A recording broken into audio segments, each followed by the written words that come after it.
किसी का भाई किसी की जान। Film story in Hindi. भाईजान नाम का एक आदमी अपने 4 भाइयों के साथ रहता था। वह बहुत ही साहसी और ईमानदार था। वह अपनी भाइयों की बहुत देखभाल करता था। जब भी किसी भाई का किसी से झगड़ा होता था तो भाईजान उसका बदला लेने निकाल पड़ता था। भाईजान सारे इलाके में गुंडों की पिटाई करने के लिए बहुत फेमस था। भाईजान का एक वकील दोस्त भी था जो अक्सर उसे जेल से बेल भर छुड़ा कर ले आता था। एक बार चारों भाई भाईजान से कहते हैं कि आप शादी कर लो। लेकिन भाईजान कहता है कि घर में एक औरत आने से सब भाइयों में दरार पड़ जाएगी। वह कहता है कि हम में से किसी को भी शादी नहीं करनी चाहिए और लड़की के चक्कर में नहीं पड़ना चाहिए। भाईजान के सामने तो सारे भाई उसकी हाँ में हाँ मिला देते हैं। लेकिन उसकी पीठ पीछे हर भाई का किसी ना किसी लड़की के साथ रोमांस चल रहा था। लेकिन वे भाईजान को कुछ भी बताने से डरते हैं। एक दिन उन भाइयों को पता चलता है कि कॉलेज के दिनों में भाईजान का भी एक लड़की के साथ रोमांटिक अफेयर था। वे सब सोचते हैं कि अगर उस लड़की को ढूंढ कर फिर से भाईजान के सामने ले आएं तो हो सकता है कि उनके दिल में फिर से प्यार जाग जाए। अगर भाईजान अफेयर करने लगेंगे तो फिर वे लोग भी खुलेआम अपनी अपनी गर्लफ्रेंड से मिल पाएंगे। ये प्लान करके चारों भाई उस लड़की को ढूंढत लेकिन पता चलता है कि उस लड़की की तो शादी हो चुकी है और उनका ये प्लान यहीं चौपट हो जाता है। इससे सब निराश हो जाते हैं। लेकिन एक दिन भाईजान पूजा नाम की लड़की से मिलता है। उसे देखते ही वह अपने आप ही उसे प्यार करने लगता है। पूजा भी भाईजान को बहुत पसंद करती है। पूजा कहती है कि उसे शरीफ लड़के बहुत पसंद है। ये सुनकर भाईजान परेशान हो जाता है। लेकिन भाईजान पूजा की खातिर अब एक शरीफ लड़का बनने की ठान लेता है।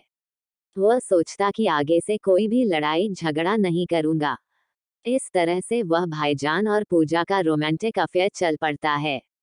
ये देखकर दूसरे भाई भी बहुत खुश होते हैं और कहते हैं कि उन्हें भी अफेयर कर लेना चाहिए।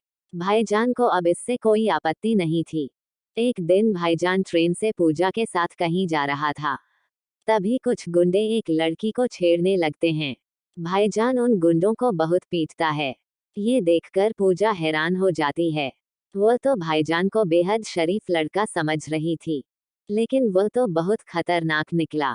इससे वह नाराज हो जाती है। उसे लगता है कि भाईजान ने उससे झूठ बोला है।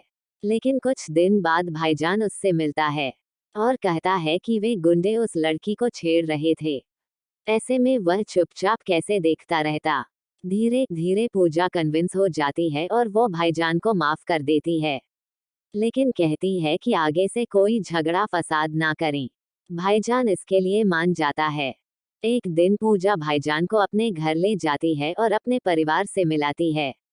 वहां भाईजान को पता चलता है कि एक आदमी पूजा के खानदान का पुराना दुश्मन था और अक्सर उन्हें तंग किया करता था। भाईजान उस आदमी को सबक सिखाने की ठान लेता है, लेकिन इस बारे में पूजा को कुछ भी नहीं बताता। एक दिन वो गुंडा पूरे मार्केट पर कब्जा करने की कोशिश करता है। इसके लिए वह अपने गुंडों को भेजता है। गुंडे सबसे हफ्ता वसूलने की कोशिश करते हैं, लेकिन तभी भाईजान वहां पर आता है और उन गुंडों की पिटाई करके भगा देता है। इसके बाद वह गुंडा भाईजान के छोटे भाई को किडनैप कर लेता है और उसे मारने की धमकी देता है। इसके जवाब में भाईजान उस गुंडे के घर एम जाता है और वहां उसके आदमियों को मारकर उसकी बेटी को किडनैप कर लेता है। मजबूर होकर उस गुंडे को भाईजान के भाई को छोड़ना पड़ता है। इसके बाद भाईजान उस आदमी एक गुंडों को खूब मारता है। उस गुंडे ने पहले किसी आदमी का मर्डर किया था। भाईजान इस सब का सबूत इकट्ठा करता है और पुलिस को सौंप देता है। इससे पुलिस उसे पकड़कर जेल में बंद कर देती है। इसके बाद पूजा का परिवार बहुत खुश हो जाता है। उन्हें उस दुश्मन से मुक्ति मिल जाती है और इसके बाद भाईजान और पूजा की शादी कर दी जाती है। समाप्त। दोस्तों, उम्मीद है फिल्म किसी का भाई किसी की जान फिल्म आपको पसंद आया होगा।